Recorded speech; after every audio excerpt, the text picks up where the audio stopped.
We thought it was over when the spirits disappeared. We were wrong, because the dead only said part of the truth, and the rest was still buried among the living. Morning came, but sleep never did.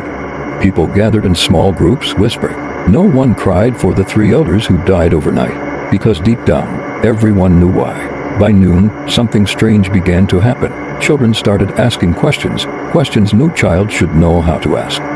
Why did Uncle disappear after the sacrifice?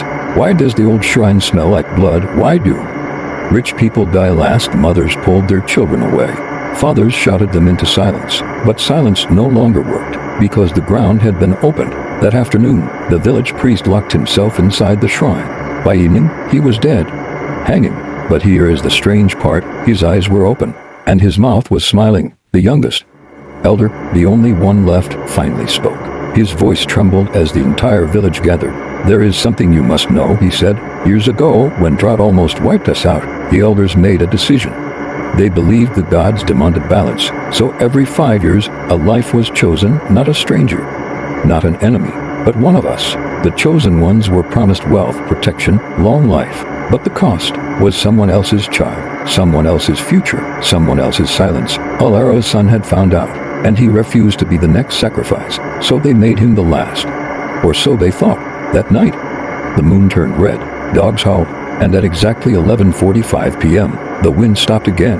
This time, the spirits did not come quietly. They surrounded the village, and a voice rose from the darkness. One truth remains untold. The youngest elder screamed. The list, he cried, the list of names. A book burst from his hut, landing in the middle of the village square, old, blood-stained. Inside were names, some crossed, some circled, and at the bottom, a name written in fresh ink. Not an elder, not a priest, a child. The spirits spoke one last time.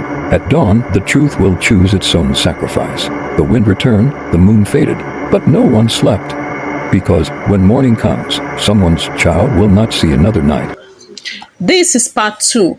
If you want to know who is on the list and what the village does next, subscribe, because part 3 will break the silence forever. See you in the next video. Bye-bye.